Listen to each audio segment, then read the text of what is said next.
BD ক্লিনের ৮ বছর পূর্তিতে ঢাকা উত্তর city কর্পোরেশনকে ১০০ smart dustbin দিয়েছে স্বেচ্ছাসেবী সংগঠনটি। এছাড়াও দেশব্যাপী লাগানো হবে দুর্লভ প্রজাতির রক্তচন্দন।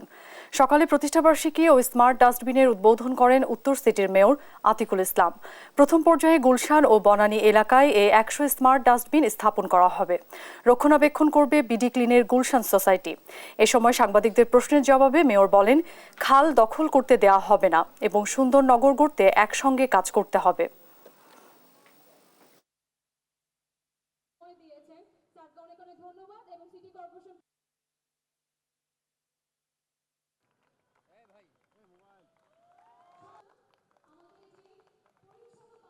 বিডি ক্লিন আমাদেরকে এই ১০০টি মডার্ন ইকুইপমেন্টস দিয়ে তারা ডাস্টবিন আমার সিটি কর্পোরেশনকে দিয়েছে।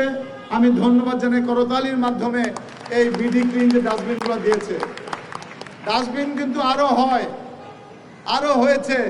দেখা যায় আমরা ডাস্টবিন কেটে নিয়ে চলে যাই। আরে অভাগা আমাদের দেশ। তাই আমি মনে করি আজকে যে ডাস্টবিনগুলো দেওয়া হয়েছে ময়লা ফেলার জন্য, আমি ধন্যবাদ জানাবো গুলশান সোসাইটিকে। গুলশান এটা ডাস্টবিনগুলো আমাদেরকে দিবে বিডি ক্লিন, আর রক্ষণাবেক্ষণ করবে হলো গুলশান ইউথ ক্লাব। সেই দায়িত্ব আমি গুলশান সোসাইটি।